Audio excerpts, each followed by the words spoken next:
A few months back I reviewed Aero the Acro-bat for Super Nintendo. Overall, I thought the game kinda sucked. I've heard that Aero the Acro-bat 2 is better, but during my internet research I couldn't find much information on this game at all. It just so happens that I enjoy browsing through Nintendo Power. I have most of the issues from the NES and SNES era, and as it turns out, by sheer luck, I found a blurb on Aero the Acro-bat 2. Many of the moves and enemies from the first Aero game have been used in this sequel, but the play control and graphics have been greatly improved over the original. I'll be the judge of that.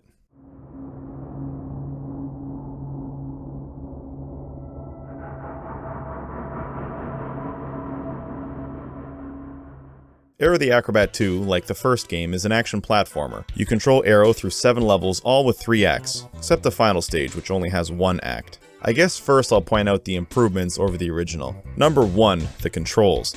Aero moves much better, he's not so jerky. He also has a few new moves like the ability to slide and dive downwards. Number 2, the levels, though not perfect, are much better constructed.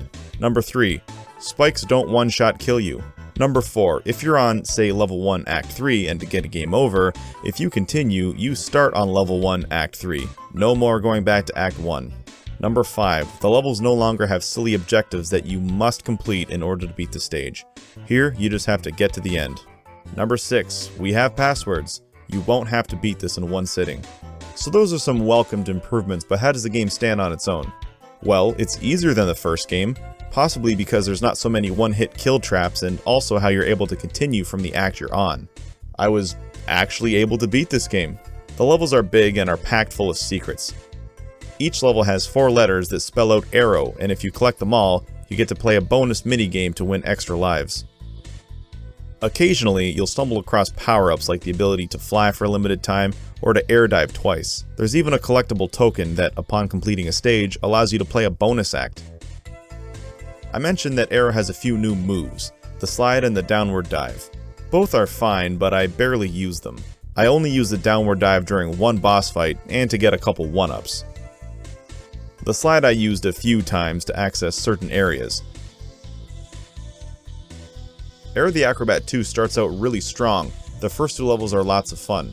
The Belcastle is the first stage, and it's easy enough to practice the controls and use them to kill enemies and explore. There are 3 acts, and although they're fundamentally the same, I appreciate that the backgrounds and music change. This helps to make them feel different, and thankfully this applies to most levels in the game. The music, by the way, is okay. It's nothing special, although I do really like Act 3 of the Belcastle.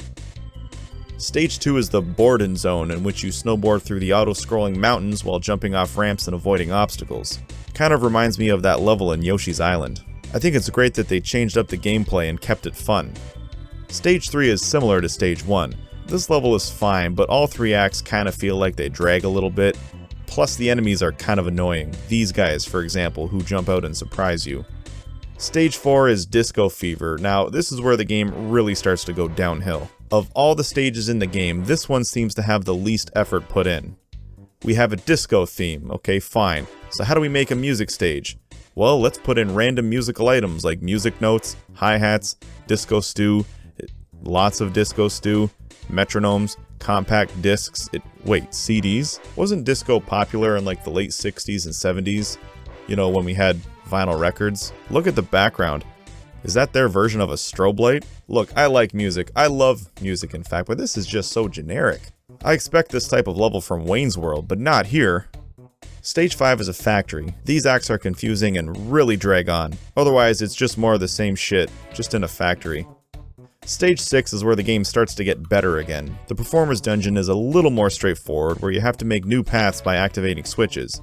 It's pretty tough though, I burned through quite a few lives. The final stage takes place on an auto-scrolling train where you basically just have to make it to the engine and defeat Ector. This level can be tough, but they offer frequent 1-ups. So those are the levels at a glance. The first 2 levels are the most fun, Disco Fever and the Factory are the worst, and the other levels are just okay. So, there you have it. Is Aero the Acro-bat 2 an improvement over the first game? Absolutely. It's not a bad game, but it's also not a great game, and that's why I give Aero the Acro-bat 2 a 6 out of 10. Now let's talk about how rare this game is. Now I don't exactly know how rare it is, but I've never seen it in the wild, And when I did my review for the first Aero the Acro-bat, I looked on eBay for the second game and couldn't find it. There wasn't a single listing. There was a listing recently, and I bought it for a lot of money. And I don't recommend it, by the way, spending as much as I did, but I don't know.